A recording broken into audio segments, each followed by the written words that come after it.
श्री शिवाय नमस्तुभ्यम। अध्याय 16 प्रारंभ। ऋषियों ने कहा, साधु शिरोमणि, अब आप पार्थिव प्रतिमा की पूजन की विधान बताइए जिससे समस्त अभीष्ट वस्तुओं की प्राप्ति होती है। सूत जी बोले, महर्षियों, तुम लोगों ने बहुत उत्तम बात पूछी है। पार्थिव प्रतिमा का पूजन सदा संपूर्ण मनोरथ को देने वाला होता है तथा दुख का तत्काल निवारण करने वाला है। मैं उसका वर्णन करता हूँ, तुम लोग उसको ध्यान देकर सुनो। पृथ्वी आदि की बनी हुई देव प्रतिमाओं की पूजा इस भूतल पर अभिष्टदायक मानी गई है। निश्चय ही इसमें पुरुषों का और स्त्रियों का भी अधिकार है। नदी, पोखरे अथवा कुएं में प्रवेश करके पानी के भीतर से मिट्टी ले आए, फिर गंध चूर्ण के द्वारा उसका संशोधन करें और शुद्ध मंडप में रखकर उसे महीन पीसें और सानें।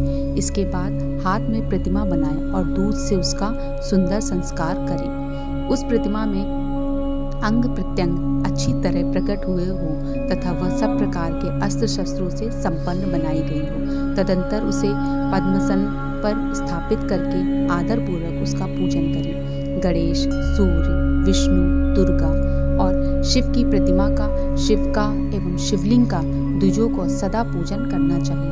षोडशोपचार पूजन जनती फल की सिद्धि के लिए 16 उपचारों द्वारा पूजन करना चाहिए। पुष्प से प्रोक्षण और मंत्र पाठ पूर्वक अभिषेक करें। अघनी के चावल से नैवेद्य तैयार करें। सारा नैवेद्य एक कुंडक होना चाहिए। घर में पार्थिव पूजन के लिए एक कुंडक और बाहर किसी मनुष्य द्वारा स्थापित शिवलिंग के पूजन के लिए एक प्रस्तर नैवेद्य तैयार करना आवश्यक है। ऐसा जानना चाहिए, देवताओं द्वारा स्थापित शिवलिंग के लिए 3 सेर नैवेद्य अर्पित करना उचित है और स्वयं प्रकट हुए स्वयंभू लिंग के रूप के लिए 5 सेर। ऐसा करने पर पूर्ण फल की प्राप्ति समझनी चाहिए। इस प्रकार सहस्त्र बार पूजा करने से द्विज सत्यलोक को प्राप्त कर लेता है। 12 अंगुल चौड़ा, इसमें दुना और 1 अंगुल अधिक अर्थात 25 अंगुल लंबा तथा 15 अंगुल चौड़ा जो लोहे या लकड़ी का बना हुआ पात्र होता है, उसे विद्वान पुरुष शिव कहते हैं। उसका 8वां भाग प्रस्थ कहलाता है और जो 4 कुडव के बराबर माना गया है। मनुष्य द्वारा स्थापित शिवलिंग के लिए 10 प्रस्थ, ऋषियों द्वारा स्थापित शिवलिंग के लिए 100 प्रस्थ और स्वयंभू शिवलिंग के लिए 1 सहस्त्र प्रस्थ नैवेद्य निवेदन किया जाए तथा जल, तेल आदि एवं गंध द्रव्यों की भी यथा योग्य मात्रा रखी जाए, तो यह उन शिवलिंगों की महापूजा बताई जाती है। देवताओं का अभिषेक करने से आत्मशुद्धि होती है, गंध से पुण्य की प्राप्ति होती है, नैवेद्य लगाने से आयु बढ़ती है और तृप्ति होती है, धूप निवेदन करने से धन की प्राप्ति होती है, दीप दिखाने से ज्ञान का उदय होता है और तांबुल समर्पण करने से भोग की उपलब्धि होती है। इसलिए स्नान आदि 6 उपचारों को यत्न पूर्वक अर्पित करें। नमस्कार और जप ये दोनों संपूर्ण अभिष्ट फल को देने वाले हैं। इसलिए भोग और मोक्ष की इच्छा रखने वाले लोगों को पूजा के अंत में सदा ही जप और नमस्कार करना चाहिए। मनुष्य को चाहिए कि वह सदा पहले मन से पूजा करके फिर उन उपचारों से करे। देवताओं की पूजा से उन देवताओं के लोकों की प्राप्ति होती है और उनके अवान्तर लोक में भी यथेष्ट भोग की वस्तुएं उपलब्ध होती हैं। अब मैं देव पूजा से प्राप्त होने वाले विशेष फलों का वर्णन करता हूँ। द्विजों, तुम लोग श्रद्धा पूर्वक सुनो। विघ्नराज गणेश जी की पूजा से भूलोक में उत्तम अभिष्ट वस्तु की प्राप्ति होती है। शुक्रवार को श्रावण और भाद्रपद मास के शुक्ल पक्ष की चतुर्थी को और पौष मास में शतभिषा नक्षत्र के आने पर विधि पूर्वक गणेश जी की पूजा करनी चाहिए। 100 या सहस्त्र दिनों में 100 या सहस्त्र बार पूजा करें। देवता और अग्नि में श्रद्धा रखते हुए किया जाने वाला उनका नित्य पूजन मनुष्य को पुत्र एवं अभिष्ट वस्तु प्रदान करता है। वह समस्त पापों का शमन तथा भिन्न भिन्न दुष्कर्मों का विनाश करने वाला है। विभिन्न वारों में की हुई शिव आदि की पूजा को आत्मशुद्धि प्रदान करने वाला समझना चाहिए। वार या दिन, तिथि, नक्षत्र और योगों का आधार है। समस्त कामनाओं को देने वाला है।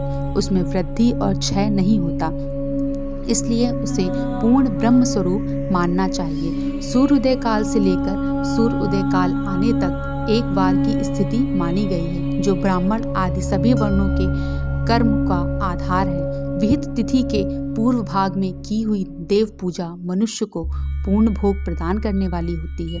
यदि मध्याह्न के बाद तिथि का आरंभ होता है तो रात्रि युक्त तिथि का पूर्व भाग पितरों के श्राद्ध आदि कर्म के लिए उत्तम बताया जाता है। ऐसा तिथि का परभाग ही दिन से युक्त होता है, अतः वही देव कर्म के लिए प्रशस्त माना गया है। यदि मध्याह्न काल तक तिथि रहे तो उदयाव्यापिनी तिथि को ही देव कार्य में ग्रहण करना चाहिए। इसी तरह शुभ तिथि एवं नक्षत्र आदि ही देव कार्य में ग्राह्य होते हैं। वार आदि का भलीभांति विचार करके पूजा और जप आदि करना चाहिए।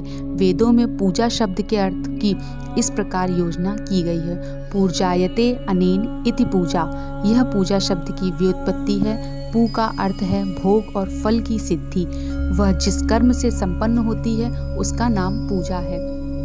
मनोवांछित वस्तु तथा ज्ञान ये ही अभिष्ट वस्तुएं हैं। साकाम भाव वाले को अभिष्ट भोग अपेक्षित होता है और निष्काम भाव वालों को अर्थ पारमार्थिक ज्ञान, ये दोनों ही पूजा शब्द के अर्थ हैं। इनकी योजना करने से ही पूजा शब्द की सार्थकता है। इस प्रकार लोक और वेद में पूजा शब्द का अर्थ विख्यात है। नित्य और नैमित्तिक कर्म कालांतर में फल देते हैं, किंतु काम्य कर्म का यदि भलीभांति अनुष्ठान हुआ हो तो वह तत्काल फल देता है।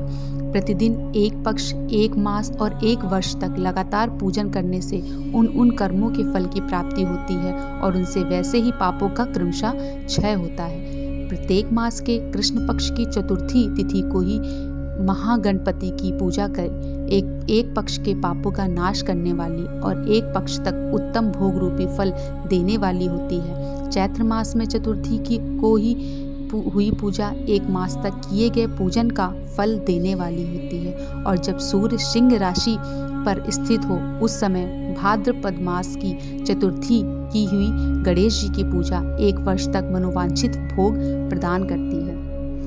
ऐसा जानना चाहिए। श्रावण मास में रविवार को हस्त नक्षत्र से युक्त सप्तमी तिथि को तथा माघ शुक्ल का सप्तमी को भगवान सूर्य का पूजन करना चाहिए। ज्येष्ठ तथा भाद्रपद मास के बुधवार को श्रवण नक्षत्र से युक्त द्वादशी तिथि को तथा केवल द्वादशी की भी किया गया भगवान विष्णु का पूजन अभिष्ट संपत्ति को देने वाला माना गया है। श्रावण मास में की जाने वाली श्री हरि की पूजा अभिष्ट मनोरथ और आरोग्य प्रदान करने वाली होती है। अंगों एवं उपकरणों सहित पूर्वोक्त गौ आदि 12 वस्तुओं का दान करने से जिस फल की प्राप्ति होती है उसी को द्वादशी तिथि में आराधना द्वारा श्री विष्णु की तृप्ति करके मनुष्य प्राप्त कर लेता है। जो द्वादशी तिथि को भगवान विष्णु के 12 नामों द्वारा 12 ब्राह्मणों का षोडशो उपचार पूजन करता है वह उनकी प्रसन्नता प्राप्त कर लेता है। इसी प्रकार संपूर्ण देवताओं के विभिन्न 12 नामों द्वारा किया हुआ 12 ब्राह्मणों का पूजन उन देवताओं को प्रसन्न करने वाला होता है। शेष अध्याय आगे। श्री शिवाय नमस्तुभ्यं।